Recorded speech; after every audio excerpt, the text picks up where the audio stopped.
Hey drinking buddies, thanks for joining me again today. I wanted to offer you a series of stretches if you are a runner. Whether you do distance or sprinting, this should be helpful to you to help you maintain your posture, increase your stride, and make sure that you are fully warm and stretched out before you start and after you finish.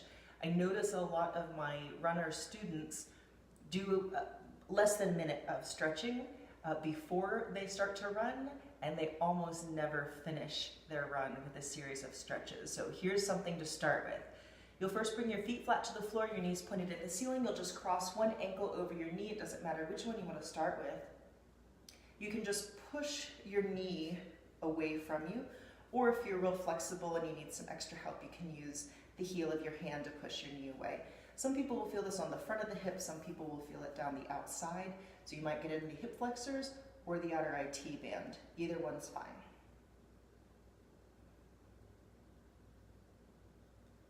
Good.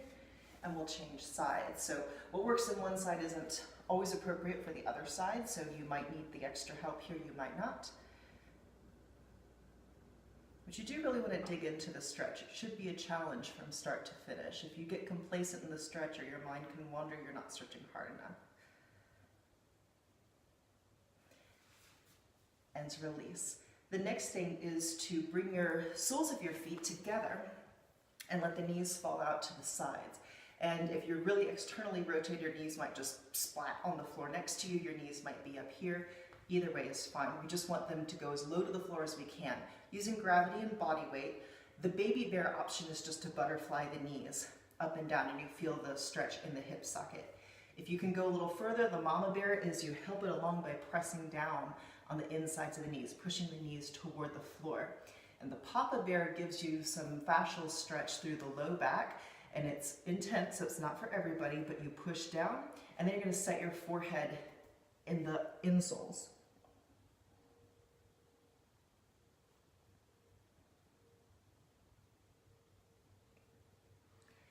And bring it up. We'll bring the feet back flat to the floor, and we're going to stack the knees. And again, it doesn't matter which side you start on.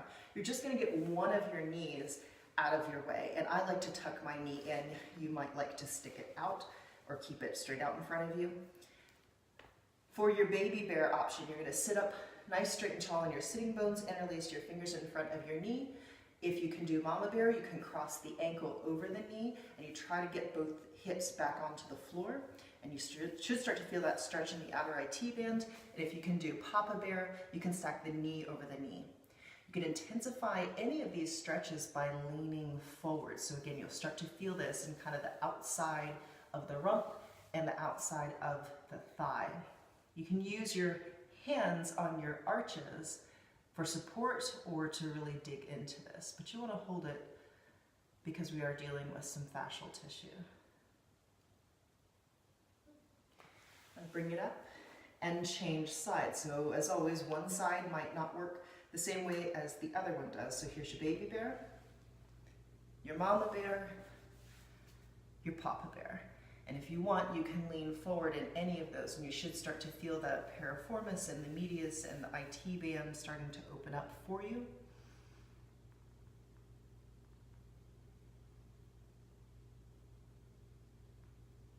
The general rule is if you're going to be running, you want to hold each stretch about 30 seconds, but I know that a lot of runners are naturally impatient, so I don't want to torture you too much. The next thing we're going to do is a really intense hamstring stretch. So I know a lot of runners are real tight in the hamstrings. One of the best things you can do for your hamstrings is 5 to 10 minutes of legs up the wall after a run.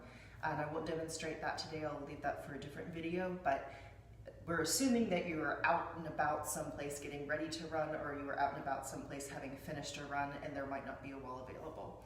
So you're going to bring in line with your nose your big toe.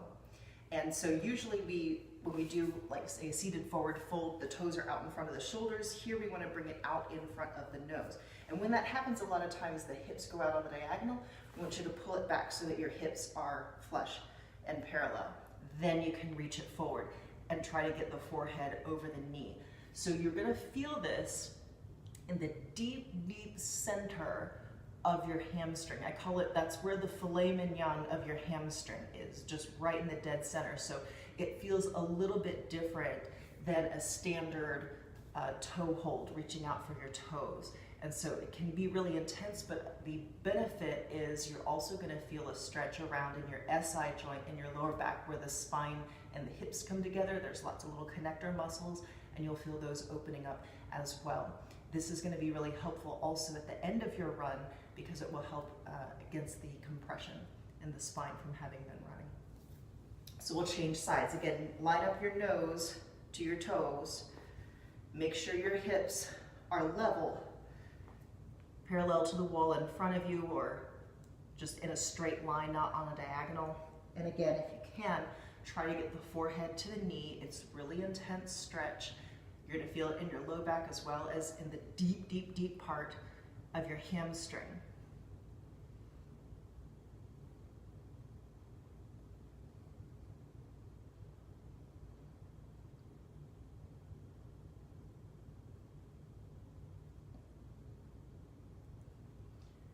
Good.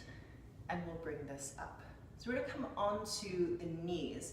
And you might not be in a place, if you're road racing, for example, where you can get on the knees, but we'll show you a stretch that helps to prevent both shin splints, and then a stretch that helps to prevent hammer toes. So a lot of times if you're running with the wrong shoes, your toes will scrunch up on you, and that will give you the hammer toes. So we'll address the hammer toes first. So what you're gonna do is you're gonna curl your toes under, and then you're gonna sit your hips back onto them. And if you can, if your knees will let you, just hold this for 30 seconds to a minute. It's intense, but if your toes are scrunched up, you're gonna take more shuffly kind of steps. If your toes are stretched out, then you're gonna take a more natural stride. This will help you with your balance and core strength as well. But a lot of times if the toe box of your shoe is too narrow, you'll get the scrunched up toes, and you're not going to have the balance and stability you need, especially if you're doing trail running. Now we're going to uncurl the toes and sit the hips back to the heels. And some people's knees really don't like this, and so you can always have a block in between your heels and your hips. If that is enough for you, it might just be something to have to skip. We're going to do this on both sides. You're just going to interlace your fingers under one of your knees and pull up and back. So you start to feel the stretch down the front of your shin. So you're just gonna pull up, and you'll feel that big stretch down the dorsal side of your foot where your shoelaces go. It's really hard to get the soleus and the tibialis anterior, those muscles on the front and either side of your shin, but this is one way to do it. Release, and again on the other side, you want to do 30 seconds is ideal, 15 fine, if 10 is really the minimum, if you really can't stand to do it, or if you're in a hurry, but try not to do less than 10 seconds.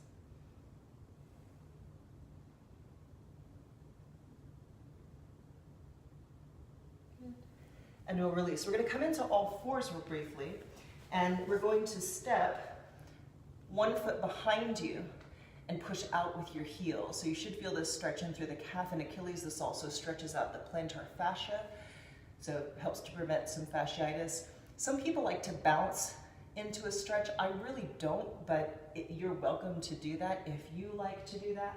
We just want you to really feel again that you're working intensely the entire time. If you kind of zone out in the stretch and you're not really pushing into it, it's not going to help you. And we'll change sides. This is also a good time to get your core warmed up, because instead of dropping your belly, you can pull your belly up away from the floor. Just let it know that you're going to be working soon.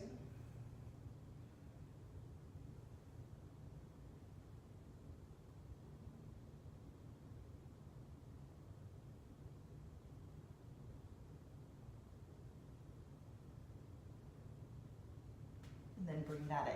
Now you're going to bring your knees right smack together, and you're going to sit into the sides of your hips. So you really want to dig into your gluteus medius. These are your stabilizer muscles if you're going to do inclines. And you'll also generally feel them If you roll out on the outside of your foot, you might feel the outsides of your glutes and hips are sore or have been working harder.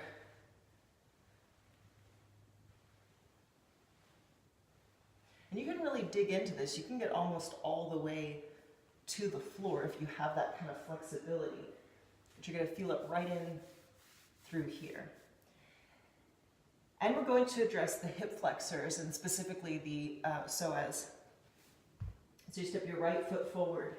Walk your hands and hips forward for lizard. So we really, really want you to feel this stretch on the front of your left hip. If you're super tight in your hamstrings, you might get it on the inside or underside of your right thigh. That's okay. There are two ways to intensify this though.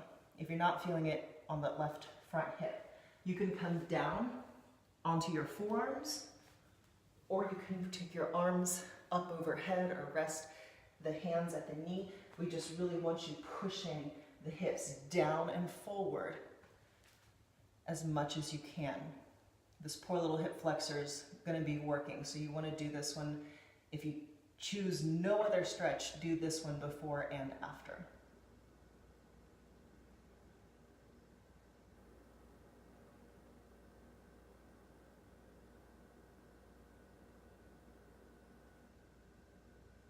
Good, and we'll take lizard on the left. So the left foot will come forward. You'll walk the hands and the hips forward. So now you should be feeling the stretch on the inside, or sorry, the front side of your right hip. You might get on the inside or underside of the left hip. Remember that you can intensify this by coming to the forearm or taking the arms up overhead, or a happy medium. The mama bear would be resting your hands on your knee. Either way, you really want to push and dig down toward the floor here.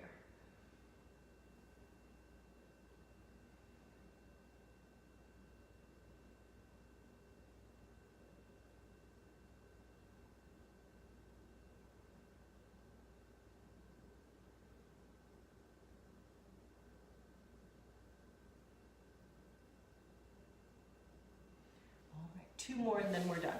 We're going to come into a variation of hero's pose. So again, we're going to sit the hips down and back onto your heels. And for some people, this is as much as you can manage. The knees don't like it.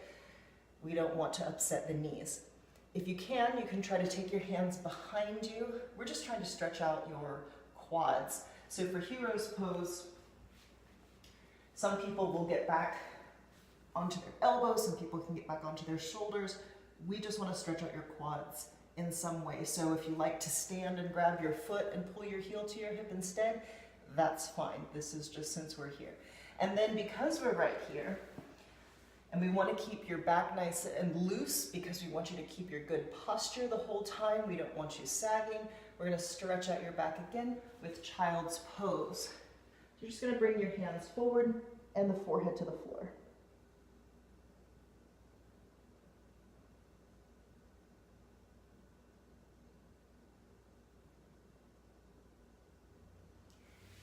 And on your way up, you might as well stop into a standing forward fold. Give another hi there and hello to the hamstrings. Good luck on your run.